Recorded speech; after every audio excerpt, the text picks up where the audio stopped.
que fica piscando vermelho, verde, laranja, azul. Ó.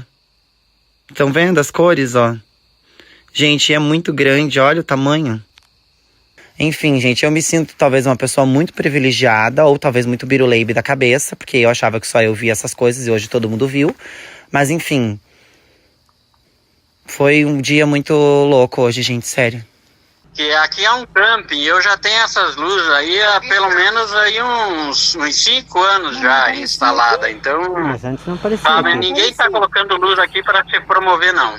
E sempre está aqui para todo mundo ver, e ele sempre viu, sempre acompanhou. Vou dar um zoom aqui para vocês verem.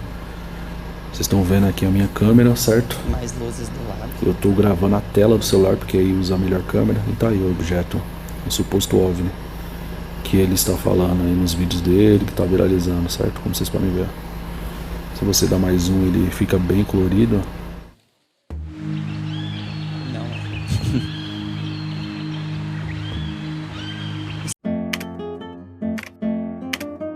A Bruxa de Blair é um filme muito amado e muito odiado, de 1999.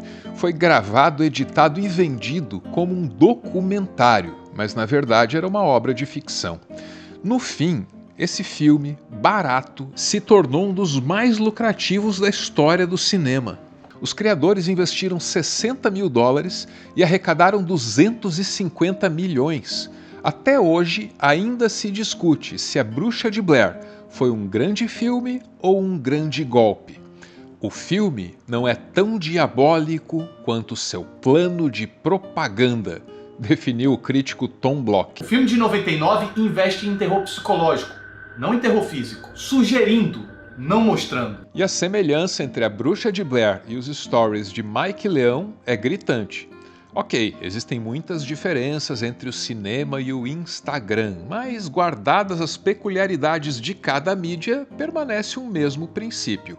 O objeto do horror nunca é mostrado com clareza. Tanto no filme de Hollywood quanto nos stories de Campo Largo, o espectador é obrigado a confiar muito mais na narrativa que no registro. As imagens do suposto objeto voador não identificado ou fenômeno anômalo ou o que quer que seja, não são lá grande coisa. O desenho do Mike é muito mais impressionante. Só que é o relato, cheio de emoção, que garante a viralização. Gente, ó, estão vendo?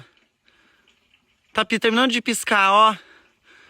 Ela tá indo, ó, estão vendo ali, ó, piscandinho? Eu não consigo aproximar mais, olha, gente, aqui, ó, o final. Ela tá subindo. Tá indo pra cima, gente do céu. Olha lá, estão vendo ela piscando, ó. E uma história dessas tão bem contada, de fato mobiliza as pessoas. Um se arrisca fora das trilhas para tentar encontrar o lugar exato da aparição das luzes. Outros voam drones pela região tentando investigar. Até a Força Aérea tem que avaliar o caso e emitir uma nota técnica. De início, quem quisesse dar ao Mike o benefício da dúvida só encontraria uma explicação possível para as luzes: um drone agrícola. Uma explicação possível, sim, só que improvável. Uma outra hipótese é que fossem apenas as lâmpadas, a iluminação de um dos vizinhos dele.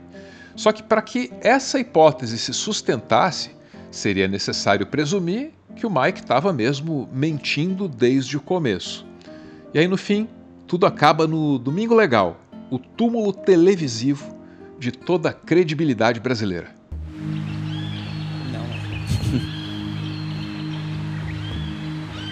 Isso é um cordão de luzes de um camping que tá lá alugando o local para as pessoas irem estudar. Não é o mesmo... Isso daí é uma pessoa que... Eu já fui nesse local, eu não posso expor, mas... você viu que tem mais luzes do lado, né? Ali no vídeo eles não estão falando das outras luzes que estão aparecendo à esquerda e à direita. No meu vídeo não tem luz nem à esquerda nem à direita. Como eu falei, agora todo mundo está tentando monetizar em cima disso, alugar os lugares para acampamento, para galera e para me descredibilizar. Mike agora acusa os vizinhos, os donos do camping, de inventar uma história para ganhar dinheiro. Não é rentável financeiramente para uma pessoa que já tem um comércio. A gente pegar e confirmar que é aqui, a gente dizer que é aqui, é muito rentável. Se eu fosse a vizinha, eu fosse um lascado, e eu juro por Deus, eu fosse o vizinho, eu fosse um lascado, tivessem visto na minha casa, eu estaria alugando por R$1.000 por cada pessoa que estivesse entrando lá. Pelo menos daqui uns dias.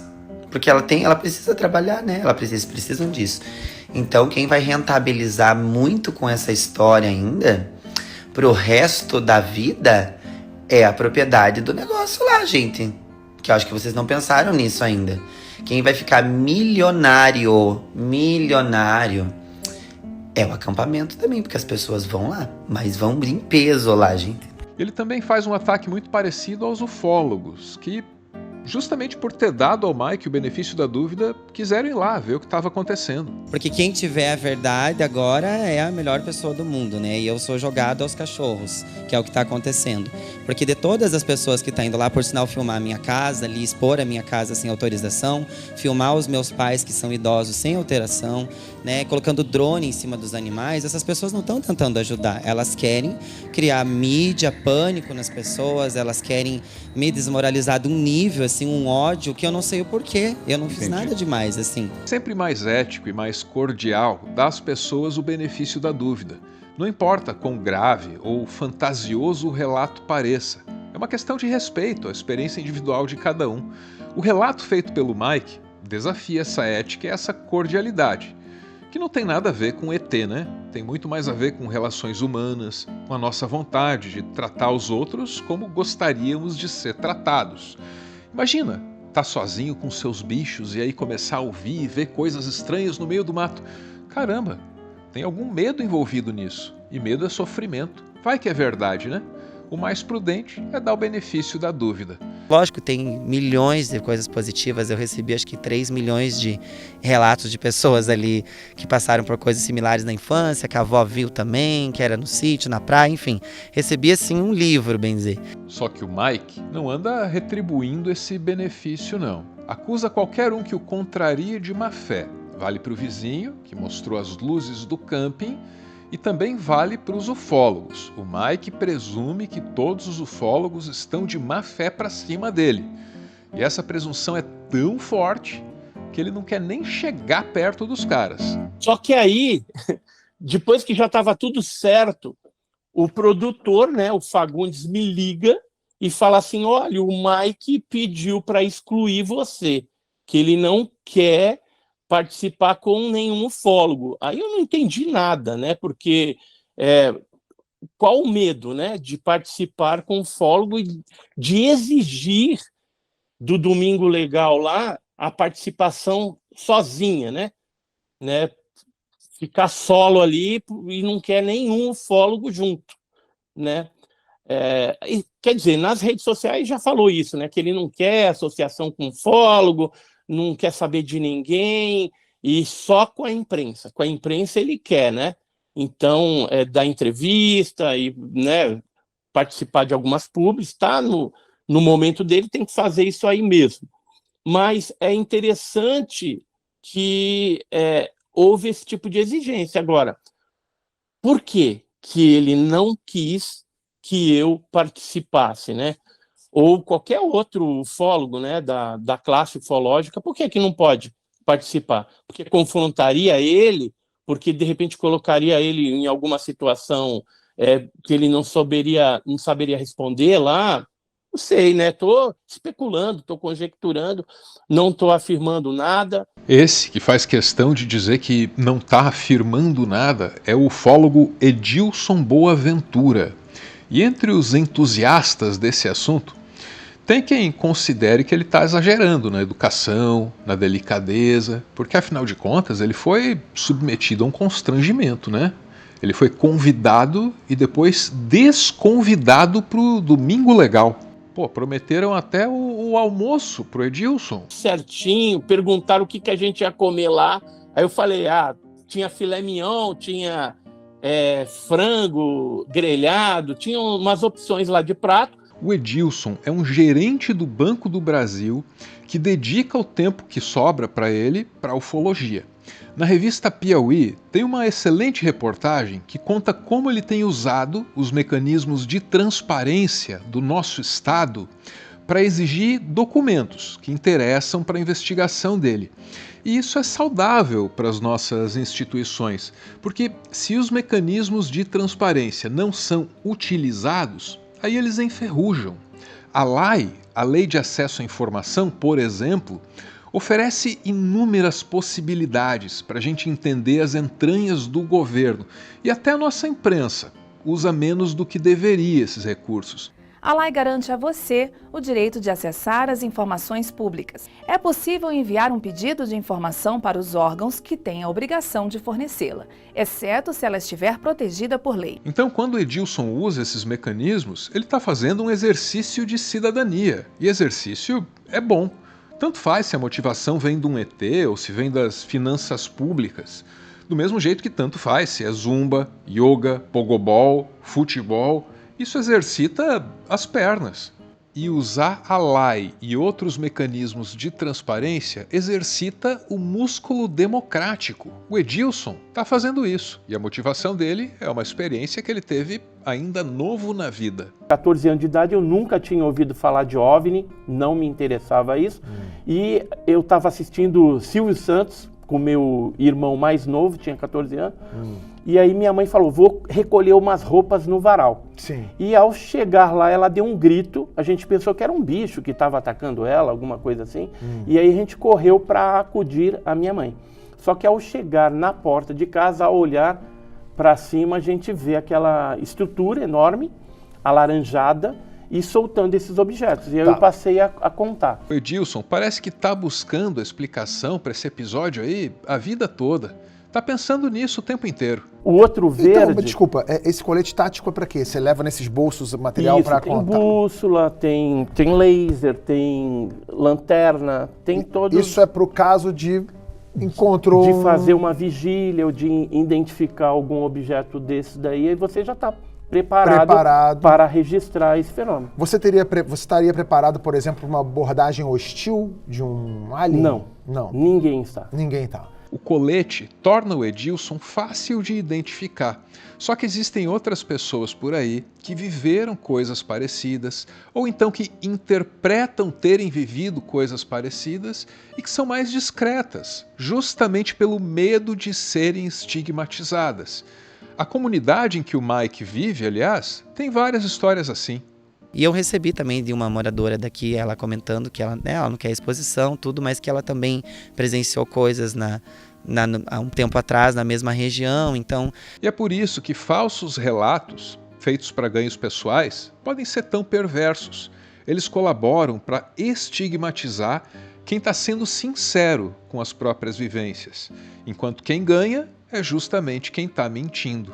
Estigmatizada, também sai a curiosidade, também sai a busca pelo nosso verdadeiro lugar nesse universo. E é sempre instigante se fazer perguntas sobre isso. Um breve parêntese, para questionar a matriz da realidade. A condição humana é cercada de incertezas. De onde viemos? Para onde vamos? Tudo que a gente sabe é que está nesse mundo por um tempo limitado. Não sabe o que veio antes, não sabe o que vem depois. E aí a nossa espécie especula sobre a natureza dessa realidade aqui, desde sempre. A ideia de que esse universo todo possa ser uma ilusão nunca saiu de moda. Desde Platão, com a alegoria da caverna. A diferença é que ele usava a tecnologia do tempo dele, né? Formulou uma alegoria pensando em um jogo de ilusões com luzes e sombras. Mas o tempo passou. Hoje a gente tem simulações, videogames, e é exatamente aí que entra Existence, um filme de 1999 do David Cronenberg. Filme desconcertante, sabe? Tem um pouquinho de terror, mas é muitíssimo interessante e tem uma atuação primorosa do Jude Law. Seria difícil de achar um filme desses aqui no Brasil, mas ele tá lá, na nossa Filmica. Para quem não conhece, essa é a plataforma de streaming brasileira com uma curadoria caprichada que gringa nenhuma tem.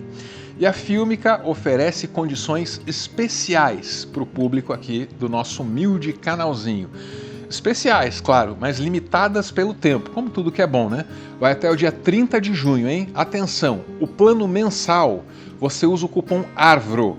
Aí ganha um desconto vitalício. A assinatura cai de R$16,90 para R$14,90. Outra opção é o passe anual. Usa o cupom PIXARVRO, paga no Pix, ganha R$70 de desconto, sai por R$99,90. Um ano inteirinho de conteúdo de primeira. Lembrando que esses cupons só valem até o dia 30 de junho. O link está fixado no topo da caixa de comentários. Sempre muito bem frequentada, com todo mundo se comportando direitinho, né? Na noite de 12 de fevereiro de 1949, foi como se Quito, no Equador, entrasse em guerra. Houve pânico nas ruas, quebradeira e saques. 9 pessoas morreram na confusão, que só terminou quando o povo, furioso, entrou numa emissora de rádio, destruiu os estúdios e ateou fogo no que sobrou, mas só depois de descer o cacete em todo mundo que encontrou pela frente. É que horas antes a emissora tinha colocado no ar um falso relato de invasão alienígena. Era A Guerra dos Mundos, do Herbert George Wells, o mesmo texto que já tinha provocado confusões 11 anos antes em Nova York. As 9 mortes em Quito foram o segundo saldo sinistro da Guerra dos Mundos. Aconteceu 2 vezes. E em se tratando de ETs e esoterismos, o melhor que se faz é recorrer ao mestre do Tilelê Nacional, o Paulo Coelho, que escreveu: tudo o que acontece uma vez pode nunca mais acontecer, mas tudo o que acontece 2 vezes acontecerá certamente uma terceira. Tanto faz se a terceira vez trará uma nova adaptação do texto do Herbert Wells ou se trará um roteiro original atuado diante do Instagram.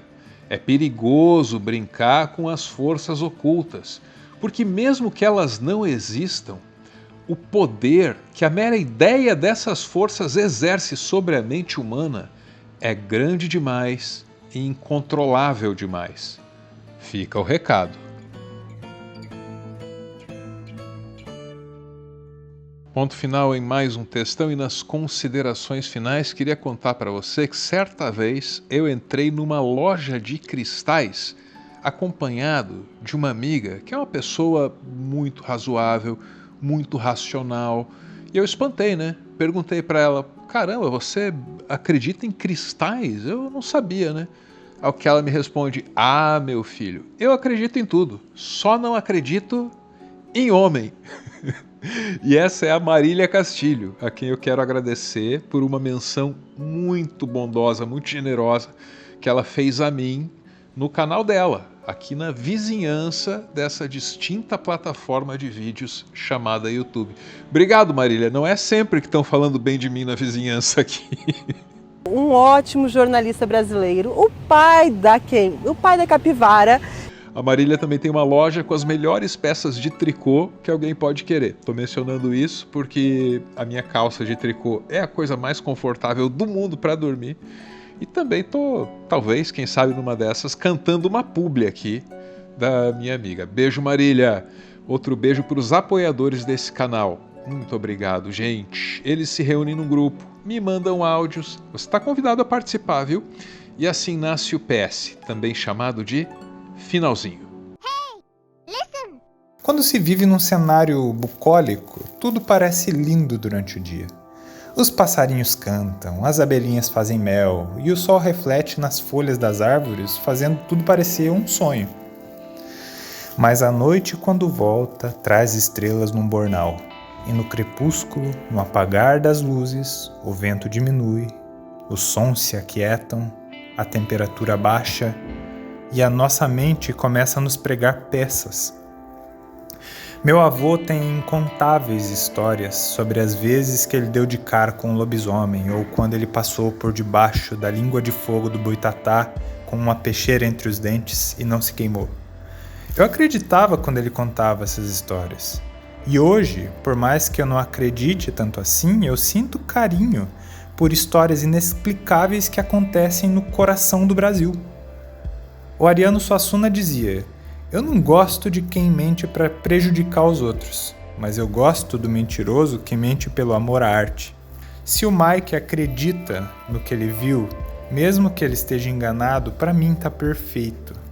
Se ele mente, essa mentira já me arrancou tantas boas gargalhadas e me divertiu tanto que com certeza foi tudo por amor A Nobre Arte de Mentir. Frisar que a nobre arte de mentir, ela precisa envolver pelo menos algum afeto. E realmente existem histórias pelo nosso Brasil que, quando lembradas por nós, trazem a lembrança muito afeto daqueles que vieram antes da gente e a quem nós honramos lindamente recontando as suas histórias. No caso desse rapaz, eu não sei se ele está praticando a nobre arte de mentir, mas eu sei que ele deve ter tido uma experiência. Agora, o que ele está fazendo com essa experiência, aí já é outra história. Então eu desejo para ele toda a sorte do mundo e que ele consiga exatamente o que ele pretende e pretendeu quando ele fez o vídeo e botou na internet. Grande beijo para todo mundo. Muito obrigado por ficar comigo até o final, o finalzinho e o finalzinho. Se essa foi a sua primeira vez aqui, se foi o seu primeiro contato com esse canal, aceite as minhas boas-vindas. Para a gente não se perder de vista, tem um botãozinho ali para se inscrever. Seria bem legal ter você por aqui. Um beijo, gente, e como sempre, valeu!